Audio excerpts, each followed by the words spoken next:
দর্শক, আওয়ামী লীগের উপজেলা নির্বাচন নিয়ে এতদিন নানা রকমের কথাবার্তা হয়েছে, আমরাও আলোচনা করেছি। যে কথাবার্তাগুলো হয়েছে আওয়ামী লীগের কেন্দ্র থেকে তৃণমূল পর্যন্ত অনেকটা হাওয়ায় ভেসেছে কথা।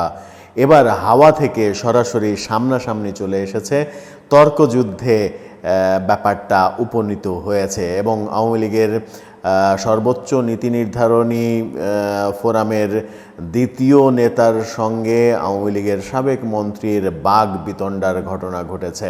কী সেই ঘটনা, সেটা নিয়ে আলোচনা করব এই ভিডিওতে। থাকবেন পলিটিক্স টিভির আমাদের নিয়মিত আয়োজনে।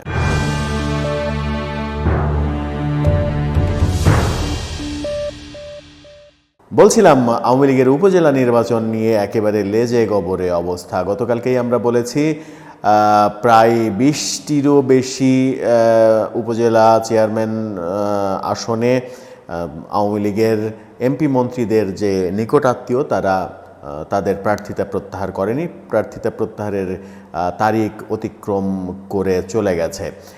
এই মুহূর্তে তারপরেও সেক্রেটারি ওবায়দুল কাদের বলছেন যারা প্রত্যাহার করেনি তাদের বিরুদ্ধে শাস্তিমূলক ব্যবস্থা গ্রহণ করা হবে। এরই ফাঁকে গতকাল আওয়ামী লীগ সভানেত্রীর ধানমন্ডির কার্যালয়ে 3 নম্বর রোডে, সেখানে সাধারণ সম্পাদকের সঙ্গে দেখা করতে যান আওয়ামী লীগের ডাকসাইটে নেতা, সাবেক মন্ত্রী এবং বাংলাদেশের পরিবহন জগতের অন্যতম প্রভাবশালী নেতা শাহজাহান খান। শাহজাহান খানের ছেলে মাদারীপুর সদর থেকে নির্বাচন করছে, তিনি তার ছেলের প্রার্থিতা প্রত্যাহার করেননি। ওবায়দুল কাদেরের সঙ্গে সাক্ষাৎ করতে গেলে ওবায়দুল কাদের তিনি শাহজাহান খানকে বলেন, আপনি তো কথা শুনলেন না।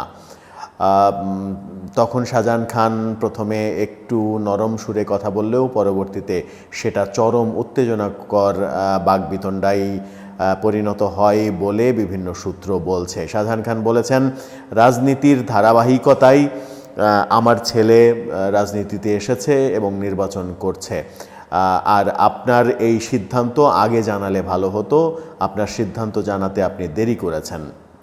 ওবায়দুল কাদের বলেছেন, আপনি তো কখনোই কোনোদিনই কথা শোনেন না, আর এই সিদ্ধান্ত আমার না, এই সিদ্ধান্ত দলীয় সভানেত্রীর সিদ্ধান্ত। তিনি কখন সিদ্ধান্ত জানাবেন, কিভাবে জানাবেন, সেটা কি আমার আপনার সঙ্গে আলোচনা করে জানাবেন?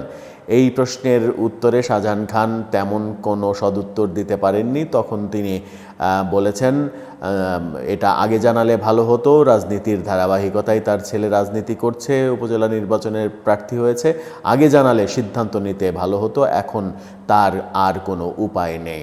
এই যে বাকবিতণ্ডা, এই বাকবিতণ্ডা কিন্তু স্পষ্ট করে দিয়েছে আওয়ামী লীগের কেন্দ্র থেকে এমপি মন্ত্রীদের কথা শোনানো সম্ভব হচ্ছে না।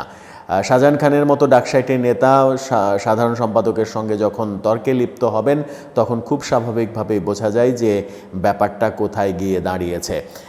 এদিকে আওয়ামী লীগের একজন নেতা বলেছেন টাঙ্গাইলের ব্যাপারে, টাঙ্গাইলে ডক্টর আব্দুর রাজ্জাকের নিকটাত্মীয় একজন নির্বাচন করছেন, তার ব্যাপারে বলেছেন যে সেটা ভিন্ন ঘটনা, কারণ তিনি বর্তমান চেয়ারম্যান, আর তিনি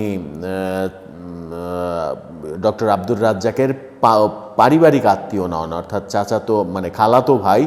এই খালাতো ভাইকে পারিবারিক আত্মীয় বলা যায় না, এবং বর্তমান চেয়ারম্যানদের ক্ষেত্রে কিছুটা শিথিল হবে দল। অর্থাৎ যারা বর্তমানে চেয়ারম্যান রয়েছেন তারা যদি এমপি মন্ত্রীদের আত্মীয় স্বজন হন, সেই ক্ষেত্রে নমিনেশন নেওয়ার ব্যাপারে দল কঠোর হবে না। তা বাদ দিয়ে যারা নির্বাচন করছেন তাদের ব্যাপারে দল কঠোর হবে। শাহজাহান খানের সঙ্গে এই যে সাধারণ সম্পাদকের বাকবিতণ্ডা, এই বাকবিতণ্ডা কী ইঙ্গিত দেয়? আগামীতে কি ভালো কিছু ইঙ্গিত দেয়? আগামীতে এই খবর যখন তৃণমূলে ছড়িয়ে পড়বে যে সাধারণ সম্পাদকের কমান্ড নেতারা শুনছেন না, তখন কি সেটা ভালো কিছু বয়ে আনবে? তৃণমূলে অন্যান্যরাও উৎসাহিত হবে নাকি যে সাধারণ সম্পাদকের কথা না শুনলেও কিছু হয় না, যদি না শাহজাহান খানের ব্যাপারে আওয়ামী লীগ কেন্দ্র থেকে পরবর্তীতে নতুন করে কিছু না ভাবে? কিন্তু আমার মনে হয় যে সেটা ভাবার সম্ভাবনা খুবই কম, কারণ শাহজাহান খানের মতো এত বড় লেভেলের নেতা একটা অঞ্চলকে তিনি শুধু প্রভাবিত করা না, সারা দেশকেই, তিনি যেহেতু শ্রমিক নেতা, তার উপরে নির্ভর করে পরিবহন শ্রমিকদের বিভিন্ন কিছু। তিনি ইচ্ছা করলেই পরিবহন শ্রমিকদের খেপিয়ে দিতে পারেন, দেশ উত্তাল করে ফেলতে পারেন। এরকম একটা নেতাকে নিশ্চয়ই আওয়ামী লীগ রাগাতে চাইবে না।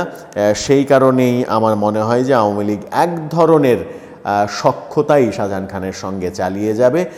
অন্যদের ক্ষেত্রে হয়তো এই মাত্রাই হবে না, কিন্তু একটা বার্তা কিন্তু গেল তৃণমূলে, যে সাধারণ সম্পাদকের বার্তা তৃণমূল শুনছে না। এখন আওয়ামী লীগ কী করবে সেটা সামনেই দেখা যাবে। দ্বিতীয় ধাপেও আমরা আগেই বলেছি অন্তত 35টিরও বেশি আসনে আওয়ামী লীগের আত্মীয় স্বজন মানে এমপি মন্ত্রীদের আত্মীয় স্বজনরা নমিনেশন পত্র জমা দিয়েছে।